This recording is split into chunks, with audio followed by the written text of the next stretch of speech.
नमस्कार दोस्तों, creative education के यूट्यूब चैनल पर आपका स्वागत है। देखो, अपनी मैथ की जो सीरीज चल रही थी इम्पोर्टेंट क्वेश्चन की, आज उसका 7वां पार्ट है। देखो, पहला क्वेश्चन क्या बोल रहा है कि एक पाइप किसी टंकी को 12 घंटे में भर सकता है, दूसरा पाइप उसी टंकी को 16 घंटे में खाली कर सकता है। यदि दोनों पाइप एक साथ खोले जाएं तो टंकी कितने समय में भरेगी। तो क्या बोल रहा है कि एक जो है वो तो 12 घंटे में भर रहा है, जबकि दूसरा वाला 16 घंटे में खाली कर रहा है। तो 12 और 16 एलसीएम लेंगे तो 48 आएगा। इसका 4, इसका 3, ये 16 वाला खाली कर रहा है तो ये माइनस में। अब देखो, दोनों को अगर साथ में मिला दें तो एक ही बचेगा, क्योंकि 4 में से 3 माइनस होगा तो 1, मतलब 48 अपॉन में 1, तो 48 आवर्स लगेंगे। ठीक है, तो ऑप्शन नंबर यहाँ पे क्या हो जाएगा, बी सही हो जाएगा। नेक्स्ट क्वेश्चन देखो, नेक्स्ट क्वेश्चन क्या बोल रहा है, एक संख्या और उसके वर्गमूल का योग 182 है, तो संख्या ज्ञात करो। देखो क्या बोल रहा है, संख्या और उसके वर्गमूल का योग 182, ध्यान रखना वर्गमूल लिखा हुआ है।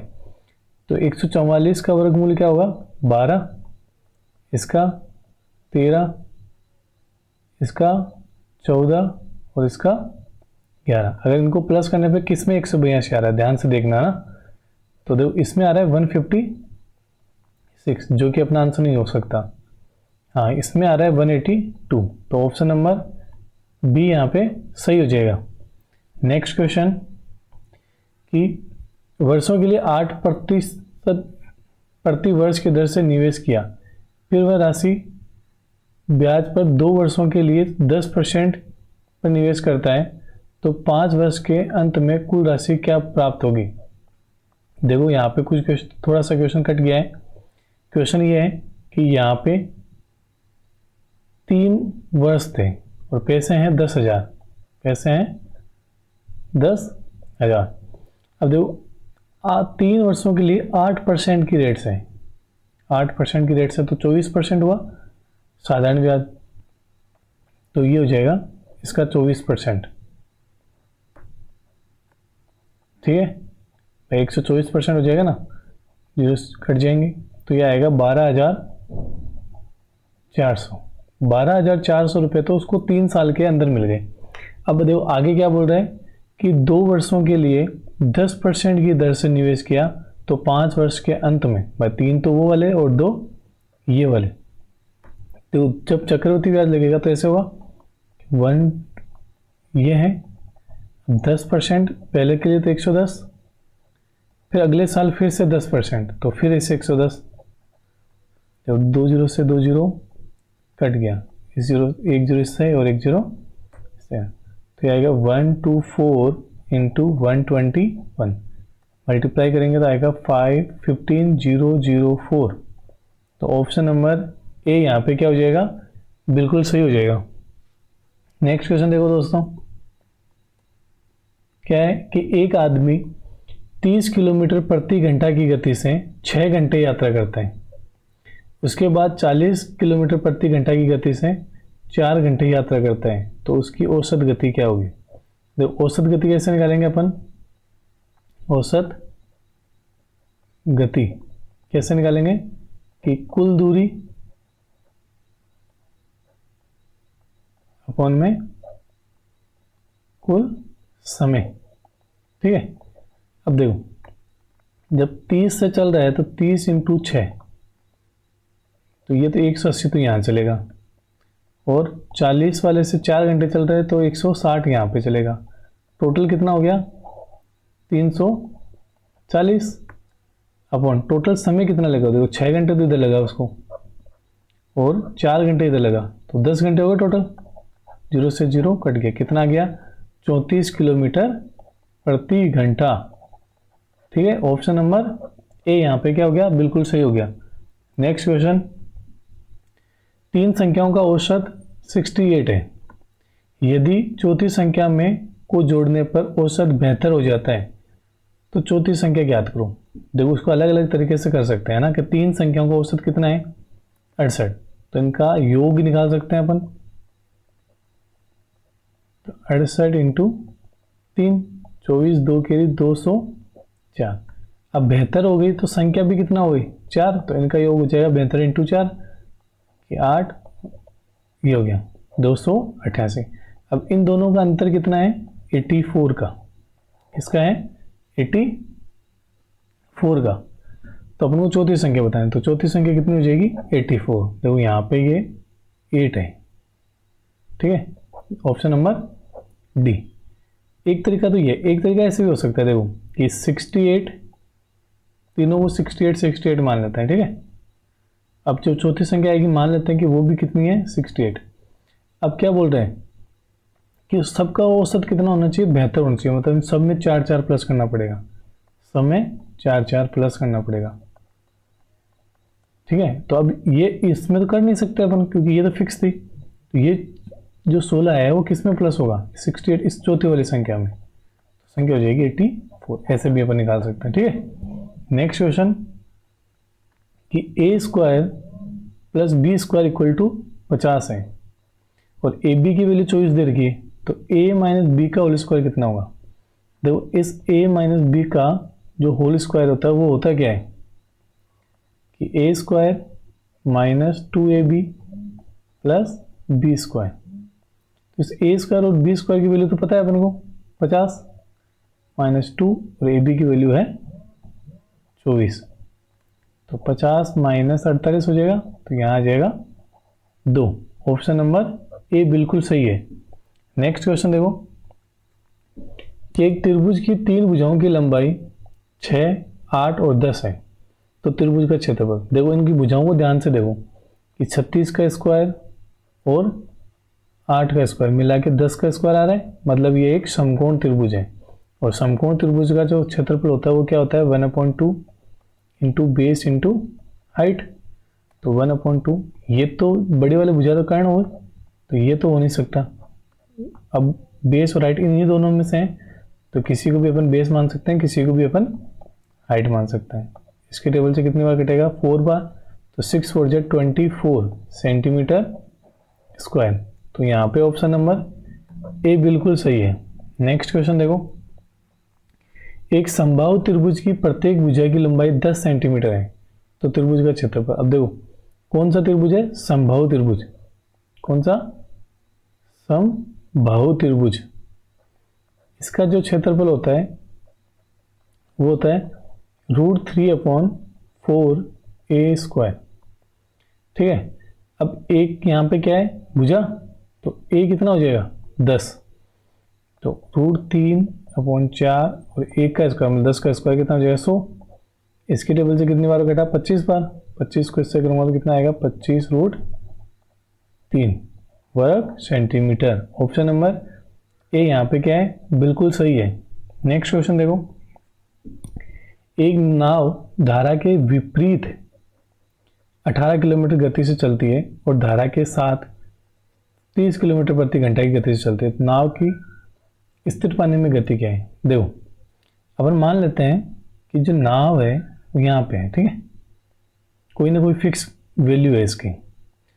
अब अगर पानी के विपरीत जाएगी तो इसकी स्पीड कम होगी और पानी के साथ जाएगी तो स्पीड बढ़ेगी। अब देखो जितनी कम होगी उतनी ही क्या हो रही है बढ़ रही है, तो 18 और 30 इनके बीच का अपना कोई नंबर लेना है। मतलब जैसे मान देखो इनके बीच में कौन आएगा 24, तो 6 इसमें क्या हो रहा है कम और 6 इसमें क्या हो रहा है बढ़ रहा है। मतलब जो नाव की गति है वो तो 24 है और पानी की गति कितनी हुई 6। एक तरीका तो ऐसे निकाल सकते हैं। एक तरीका नाव की गति को अपन जैसे इनका एवरेज निकाल लें, जैसे 18 और 30 और डिवाइड बाई 2, तो कितना आया 24। इसका मतलब 48 आएगा 24 आ जाएगा, ठीक है, डिवाइड करूँगा 2 से। तो जो इस नाव है उसकी स्थिर गति क्या हुई स्थिर पानी में वो हुई 24 किलोमीटर प्रति घंटा, ठीक है। नेक्स्ट क्वेश्चन देखो एक वर्त की त्रिज्या 7 सेंटीमीटर है, 90 डिग्री के कोण पर खींची गई चाप की लंबाई क्या होगी। देखो ये मान लो कि ये सर्किल है, ठीक है। अब 90 डिग्री का अगर चाप बनाऊं तो ऐसा बनेगा, मतलब ये वाला हिस्सा, मतलब इसका परिधि का एक हिस्सा है ना 1/4, तो पहले तो परिधि होगी कितनी, तो 2πr, तो 2 पाई की वैल्यू 22/7 इंटू में r कितना है 7, कट गया, तो ये आया 44। ये 44 तो कंप्लीट है, तो इसमें से कितने हिस्से बना सकता हूँ मैं, 4 बना सकता हूँ, तो इसका अपन को 1/4 निकालना है, मतलब 11, option number A. Next question देखो, किसी वस्तु की कीमत में 20% की वृद्धि करने के बाद उसका विक्रय मूल्य 1440 रुपये हो जाता है, तो वस्तु का मूल्य क्या था। देखो 20% की वृद्धि करने के बाद हुआ है, ठीक है, तो जो 1440 है वो वैल्यू कितने की हुई, 120 की। अपन को निकालना है ओरिजिनल। सो मान जैसे ओरिजिनल वैल्यू 100 थी, तो 20% बढ़ाने के बाद ही तो 120 हुई। अब देखो ये 12 का स्क्वायर, ये 0 से 0 तो कट गया, 12 का स्क्वायर 12 बार कटेगा, तो 12 को इंटू 100 करूँगा तो क्या आएगा, हाँ 1200 आएगा। तो ऑप्शन नंबर ए यहाँ पे क्या है, बिल्कुल सही है।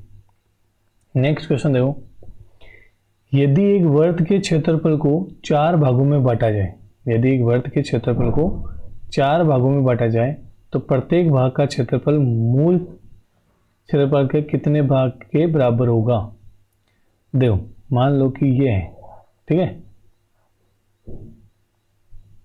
ऐसे यदि एक वृत्त के क्षेत्रफल को 4 भागों में बांटा गया, तो प्रत्येक भाग का क्षेत्रफल मूल क्षेत्रफल के कितने भाग के बराबर होगा, तो ये वाला हिस्सा बताना है, ठीक है। तो ये टोटल देखो कितना हुआ, एक पार्ट है, टोटल इससे कितने पार्ट हुए, 4 पार्ट, तो 1/4, ए ऑप्शन यहाँ पे सही हो गया।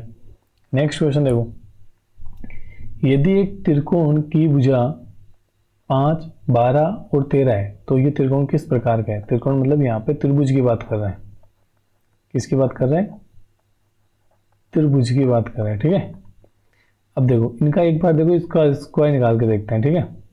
जब एक फॉर्मूला होता है ना कि a² + b² और c²। अब देखो अगर ये मान लो कि c बड़ा है, c बड़ा है तब तो ये हो जाएगा अधिकोण वाला, अगर बराबर है तो समकोण, और अगर छोटा है तो न्यून कोण।